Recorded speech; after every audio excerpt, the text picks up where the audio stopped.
Bíblia, o Salmo 95, e depois Hebreus, que eu comecei já alguns programas, e Deus só iluminando e abençoando.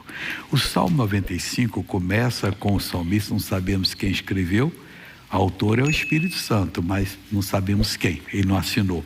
Diz assim: vinde, cantemos ao Senhor. Deus, a gente só canta muito, canta um pouco música sobre Deus, canta para os pecadores, vire a Cristo, está tudo certo. Mas cantar a Deus é outra coisa. Ele está chamando nós para cantarmos a Deus.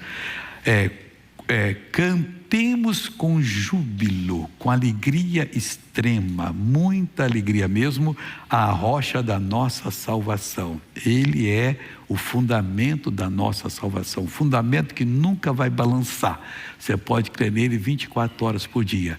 Salvação significa perdão, cura, libertação, prosperidade.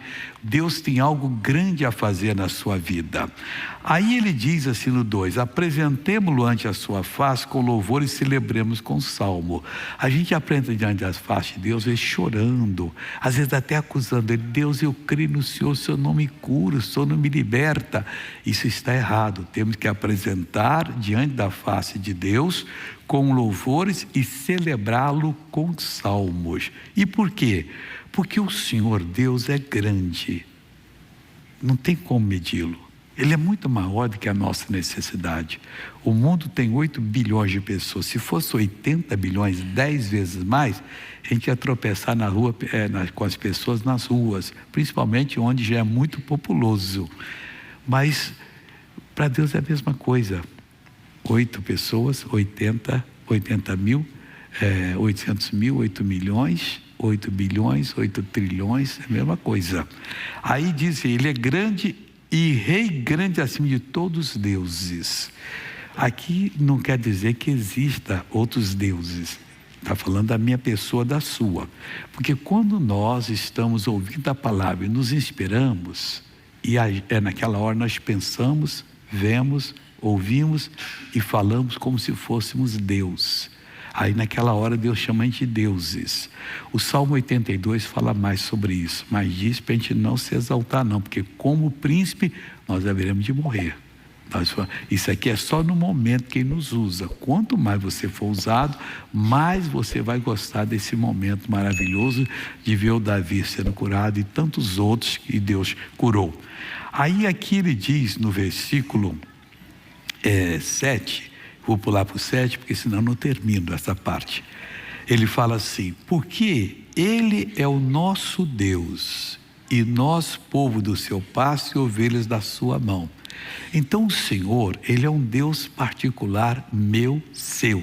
Ele trata a gente como se fosse uma única pessoa. Ele trata com toda a humanidade. Para Ele tanto faz se a pessoa é baixa, é alta, se a pessoa é bem gordinha, bem magrinha. Não tem nada, a cor da pele para Deus é igual. Ele vê todos nós da mesma maneira e da mesma oportunidade. Se o diabo lhe convenceu que você não presta, faria melhor se você acabasse com a sua vida, não crê nele não, que quer levar você para a perdição. Porque Deus está dizendo que você presta. Você tem o mesmo valor que qualquer pessoa. Mesmo que você esteja hoje em pecado, é só se arrepender que você passa a ter os mesmos direitos diante de Deus. Ele é o nosso Deus e nós, povo do seu pasto. Qual é o pasto de Deus? A Bíblia. É aqui que nós nos alimentamos. E olha mais que ele diz aqui: e ovelhas da sua mão. Irmãozinho, ninguém vai tirar a gente da mão de Deus. Nós demos a vida para Jesus, vamos confiar. Ainda que a aprovação seja forte, é porque tem uma bênção muito maior do outro lado. E o diabo está fazendo todo o esforço para você não continuar firme. Nós somos ovelhas da mão de Deus. O problema de ontem se resolve hoje e vai se resolver amanhã.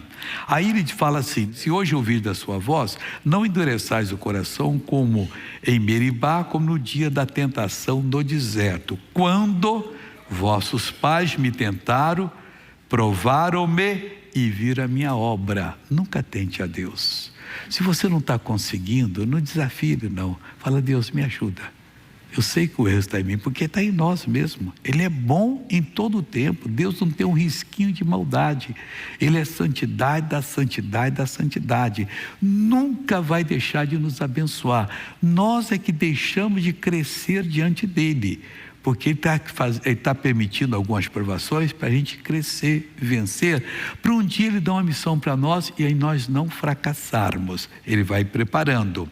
Aí ele diz aqui: 40 anos estive desgostado com essa geração. E disse: é um povo que erra de coração. Errar de mente é normal. Quando você está com a fé mental, você erra muito. Mas quando você tem a fé no coração, você não pode errar. Porque a sua árvore está iluminada. A sua árvore está preparada, está ungida. Você está pronto para a batalha. Então esse povo que ele está falando era o Israel do passado, que tirou do Egito, que viu as obras dele, passou pelo Mar Vermelho a pé enxuto, desceu lá no abismo, levantou do outro lado. Quando o faraó foi, morreu todos eles afogados.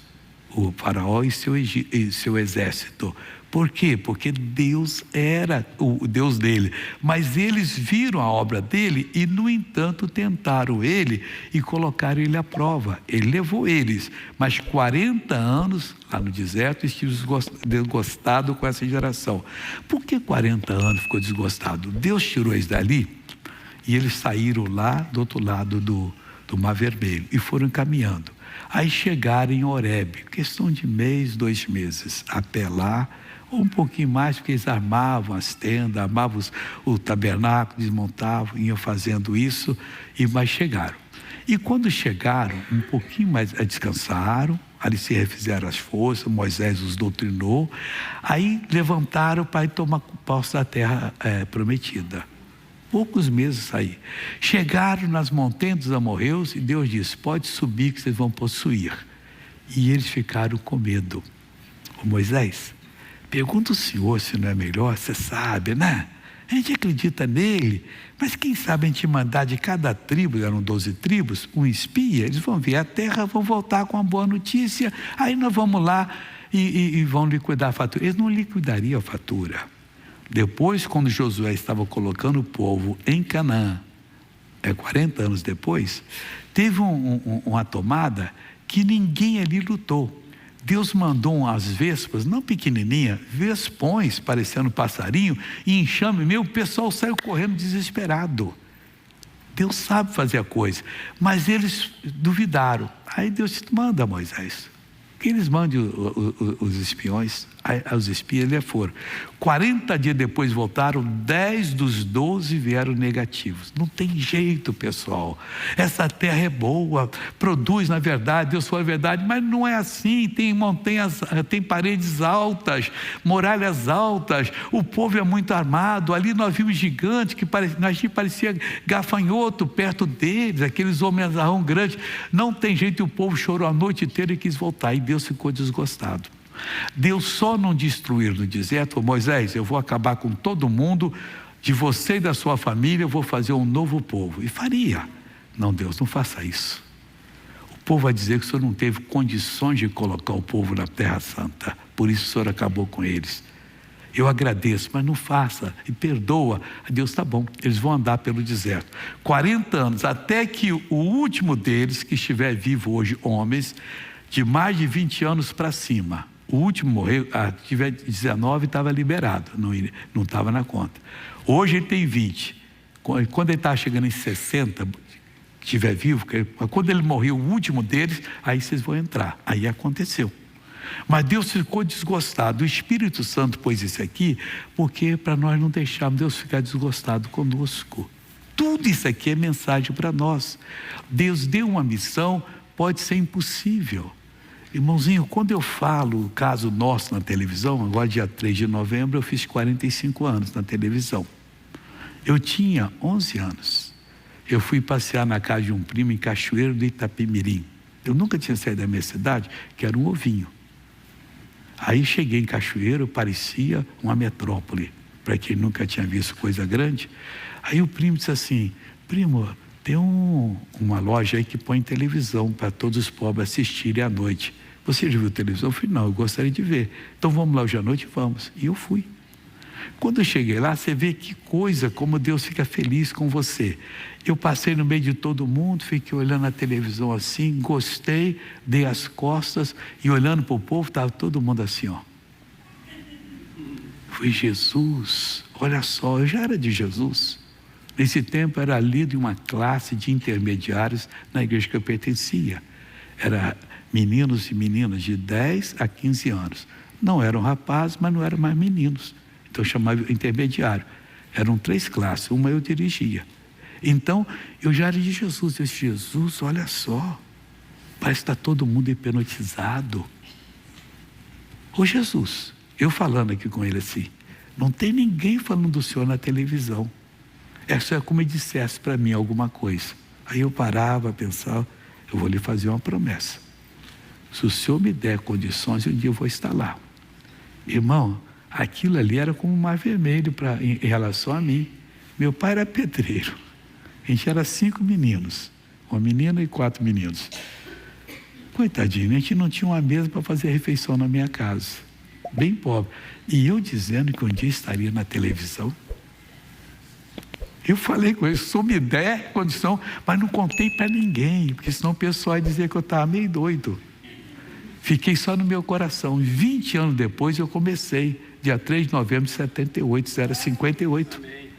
Irmão, eu guardei um sonho, guarda o sonho que Deus te dá. Segura essa esperança, Deus está dentro dela.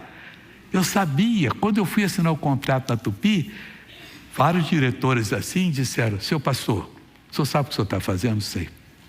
Pastor, a televisão pode ser o céu para o senhor ou o inferno. Se o senhor assinar o contrato, não vão cobrar do senhor. Eu falei assim, eu sei o que o senhor está falando. Eu não quis nem ler o contrato diante de Deus. O senhor vai ler? Eu falei, não precisa. Dá o contrato, assinei, estou fazendo em nome de Jesus. Nunca deixei de pagar um mês. Deus honrou, meu irmão. Nós mudamos a face do Brasil. O evangelho era 2,3%, a gente era discriminado. Hoje é mais de 40%. Fora os que estão entrando, meu irmão. E vai entrar muito mais. O Brasil está florescendo por causa do evangelho. Agora, na hora de eu falar com Deus aquilo ali, parecia uma loucura. Quem esse menino pensa que ele é? É um servo de Deus e Deus honrou. Quem o diabo diz que você pensa que você é? Diga para ele, eu sou um servo de Deus. O que Deus falar comigo vai acontecer. Irmão, você tem que ter essa fé. A gente está passando, daqui a um dia está surgindo uma juventude que vai continuar o trabalho. Uma juventude que nós temos que passar para ele a fé verdadeira, fé santa, fé que produz o milagre, fé que o interesse é ver a pessoa ser liberta e ser abençoada. E Deus está libertando, Deus está curando, em nome de Jesus. Amém? Agora vamos terminar o estudo, porque senão não vou terminar. E eu quero terminar hoje, que a próxima semana agora já vai ser diferente. Agora é Hebreus capítulo 10. Já cheguei quase no final. Hebreus é final da Bíblia, ele termina junto da casa do Tiago. Eles são vizinhos de rua aí. Então vamos lá, Hebreus capítulo 10. Eu vou começar agora no versículo de número 23, só para você entender, vou lendo e explicando. 2 ou 3 versículos aqui nós já estudamos. Retenhamos firme a confissão da nossa esperança. Deus lhe deu uma esperança, retenha. Eu sabia que um dia Deus ia me usar. Eu tinha certeza. Não falava para ninguém, não condenava ninguém, mas estava buscando a Deus. E passei momentos de tribulação, tentação violenta. Não, Deus me segurou. Vamos fazer a obra dele. E Deus fez a obra. Retenhamos firme a confissão da nossa esperança. Por quê? Porque fiel o que prometeu. Uma promessa que Deus faz a você, que você entende na palavra, aquilo é um testemunho dele. Ele é fiel. Da parte dele ele vai cumprir. Se não cumprir, porque você não quis, aí ele vai cobrar de você. Mas eu disse a você que eu faria isso. Eu não tinha dúvida alguma quem eu era. Filho de pedreiro. Eu já fui sapateiro de fábrica de chinelo, sapateiro de fazer remendo em sapato. Eu já fui auxiliar de contabilidade, fazia os escritos fiscais no escritório, já fui camelô no Rio de Janeiro, de porta a porta, mascate, na feira livre, vendendo, quando o guarda levava o trocadinho dele, 10 horas ele levava, ia embora, aí pessoal, 7 que suca 1.000, 3 pão para sorvete a 1.000, quem vai, trabalhando para sobreviver, mas com aquela missão, um dia eu vou chegar lá. E quando eu sabia que eu ia, tinha um missionário no Rio chamado Gildo José de Araújo, que tornou-se meu amigo depois. Ele anunciava na rádio que em tal lugar, um dos primeiros a chegar lá era eu. Eu quero ver como é que ele começa uma reunião. Aí ele fazia todo. Um dia foi a mulher dele que foi lá pregar. Eu fiquei apaixonado por ela no bom sentido. Ela chamou os perturbados, uma moça magrinha, bonita, uma jovem linda, parecia filha de papai, como se diz dessas pessoas, e ela orou, marcou umas 30 pessoas cheias de demônio lá, e ela expulsando todo mundo. Falou: glória, eu quero ser desse jeito. Eu estava lá presente, mas não falava para ninguém, eu estava aprendendo, foi o meu seminário, meu dia vai chegar, e chegou, pessoal. E graças a Deus, então o seu também vai chegar. E consideremos-nos uns aos outros para nos estimular ao amor e a boas obras. Não condene, não compita com ninguém, mas considere um ao outro que é cristão as boas obras, porque nós precisamos de gente que faça a boa obra. Se tivesse aí mais 1000 grupos fazendo o que nós estamos fazendo, o Brasil em 2, 3 anos seria de Jesus, pessoal. Nada de brigar, falar mal daquela igreja, coisa de gente que não conhece Deus. Não, Deus é que julga, e Deus vai julgar um dia. Faça essa aqui: não deixando a nossa congregação, como é costume de alguns, antes admoestando-nos uns aos outros. Temos que admoestar. Irmão, está excedendo, cuidado, vamos firme aí, o negócio é esse, vamos nos manter firmes na palavra do Senhor. E tanto mais quanto vedes que se vai aproximando aquele dia, que o dia de Jesus está chegando. Porque se pecarmos voluntariamente, depois de termos recebido o conhecimento da verdade, já não resta mais sacrifício pelos pecados, mas uma certa expectação horrível de juízo e ardor de fogo que há de devorar os adversários. Vai escutando. Quebrantando alguém a lei de Moisés, morre sem misericórdia. Naquela época era assim: quebrou a lei de Moisés, era apedrejado. Só pela palavra de 2 ou 3 testemunhas. Como é que a coisa era perigosa, hein? De quanto maior castigo cuidais vós, será julgado merecedor aquele que pisar o Filho de Deus. Quer saber? Jesus para mim não é nada, eu estou desviado, coitado dessa pessoa, misericórdia. E tiver por profano o sangue do testamento. Não, o sangue dele é igual ao outro. Não, sangue do Filho de Deus, o puro.